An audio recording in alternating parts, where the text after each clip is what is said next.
This Pitch Breakfast video is brought to you by Spangler & Agins, attorneys for Charlotte's startup community.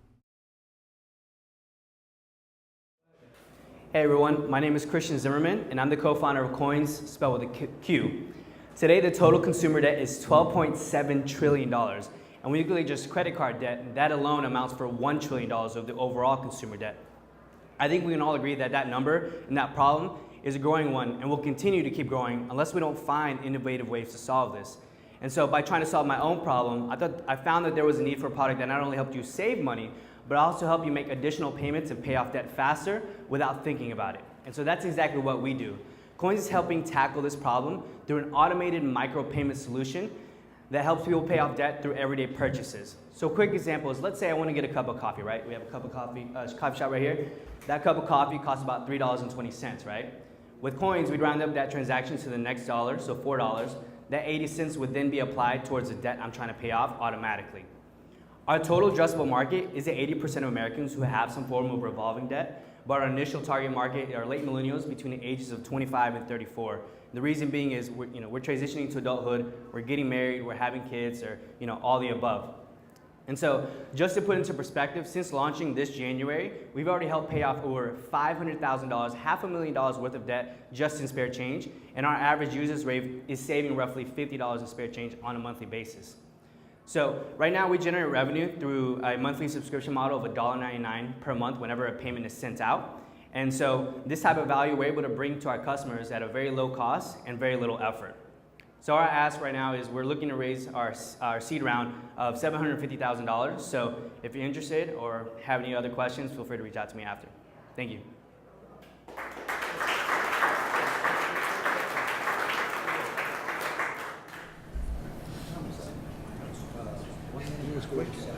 So you could have given 20 seconds to the next person. That is Austin, Kristen, because I think you covered everything, to generate interest, right? You got the addressable market down.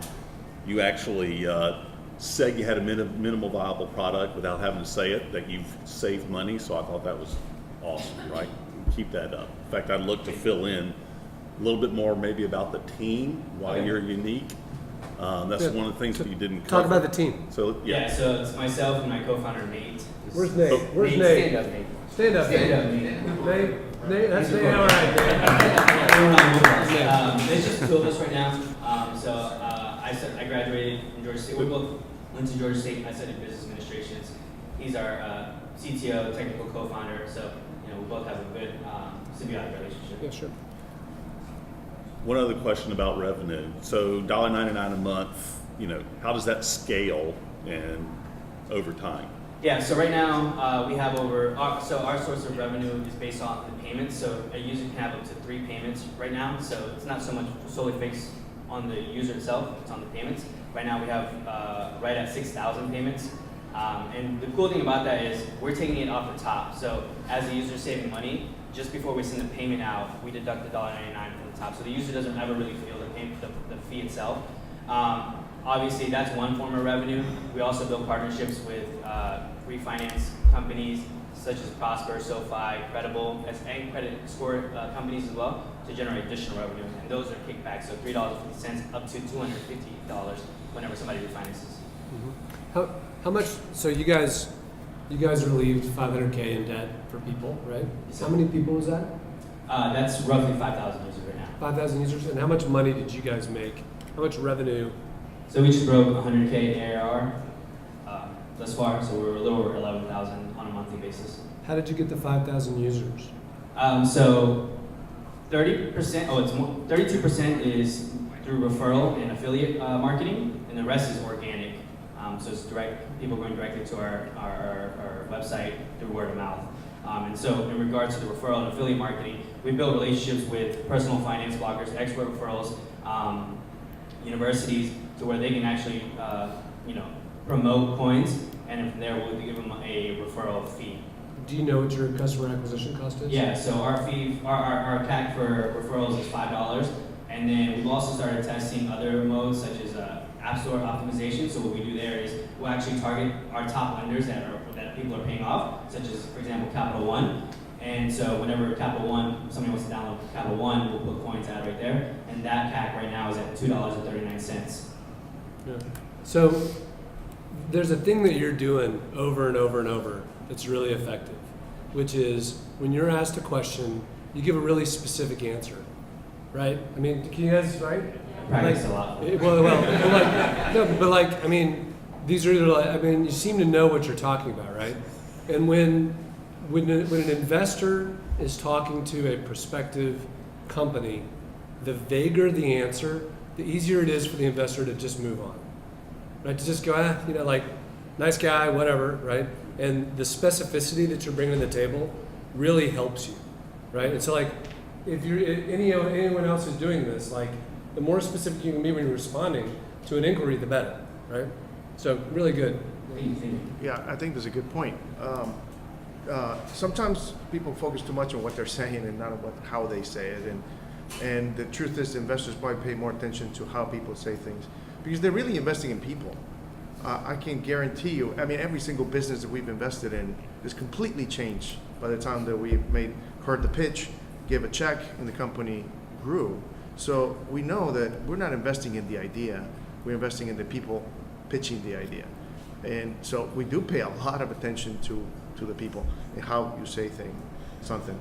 To that end, you were a little vague at the beginning on the problem. And I think you could do a little bit more specific. So you said that there's 12.7 trillion of consumer debt, and that was a problem.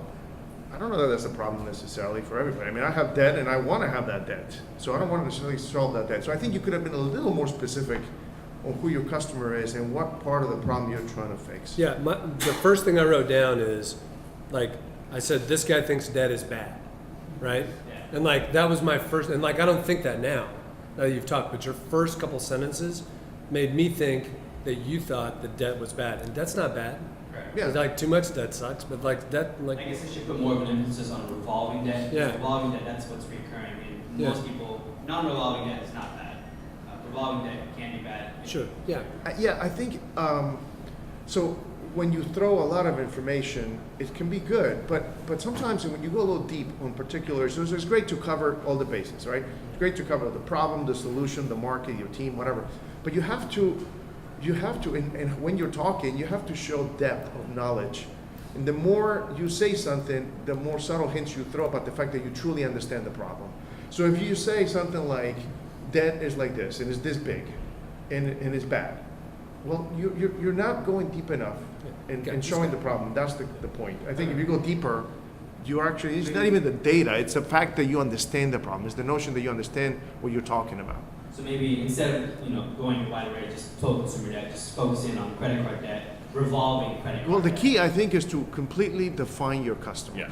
To really make a fine line around who your customer is, and whatever that helps. So something I'd suggest, right?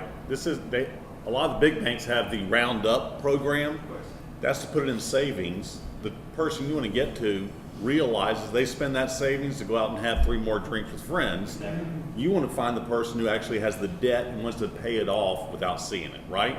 I mean, that gets to the market and it doesn't talk to debt directly. Right, and like, yeah, and I mean, you did great, dude, and we're gonna let other people talk to you, but like, 5,000 users, 100K ARR, $5 a CAC, and a $2 a month kind of customer revenue stream. That's pretty solid, right? I mean, that's all like, There's one problem with that, though. hold on, listener has a problem with Yeah. that. The problem you have, I think, is when you said that you save people $500,000. So you're making 100K, and you're helping people save 500K. That number doesn't seem to be too great to me. I mean, I think if I'm a customer, I'm thinking, if you do the math, you're paying $1 to you out of the 500, the No, 5. he's not, because it's 100K. What am I getting wrong there? $50 the average user saves on a monthly basis. Yeah, I know, but So- so far in your business, you've made 100K, or that's He's taking right? 4%. Essentially, he's taking 4%, right? Correct. Right. He's charging like a credit card. I know, but the way in which you said it, just listen to the math. you've saved people 500K and you've made 100K. No, it's 100K No, ARR. ARR, future. Oh, Yeah. that's an annualized number. Yeah. Okay, never mind. ARR means. So, but be annually careful with recurring. that, because Yeah. that's why. Well, you see how they look at those numbers. All right. Questions? Who wants to complain at Christian? Well, we got one back there. Yeah, great pitch, made me immediately want more, to know more about how it works, but, struggling a little bit to understand, so I buy the $2.77 cup of coffee. Do you go to my mortgage company and make a 23% principal reduction payment on my home loan? Or how does the payment, do you wait till I accumulate a certain bunch of savings and then you make that reduction? So how Qoins works? So how it works is you can connect your card that you use for everyday purchases, the checking account, which is what funds the payments, and then the lender itself. So on a monthly basis, we make a lump sum payment of the overall spare change that you save throughout the month. So that cup of coffee or the 277, we'll round it up, and that's held in your Qoins account, which we have with our partnering bank. That money's there. You can go within the app and see how much you're saving throughout the month. It'll also tell you when your next payment will be sent out. When we send it out, right now, when we send it out, you'll see when it's sent out, and then you have the option of swinging on principal or interest. So as long as we have that in the notes page, we'll send it out on your behalf. Does that make sense? Another question? Oh, there's one. Yes. Did you have to go about integrating with mortgage companies?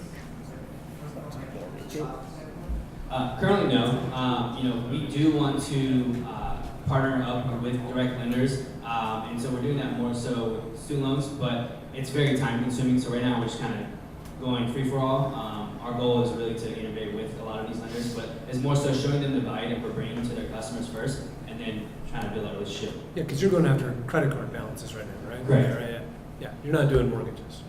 So so 1% of our overall consumer Right. users have like mortgages. We put them in miscellaneous, the mortgages, auto loans. We do support those. We just don't really promote it. Right. Got it. Good. It's All good. right. Thank you guys.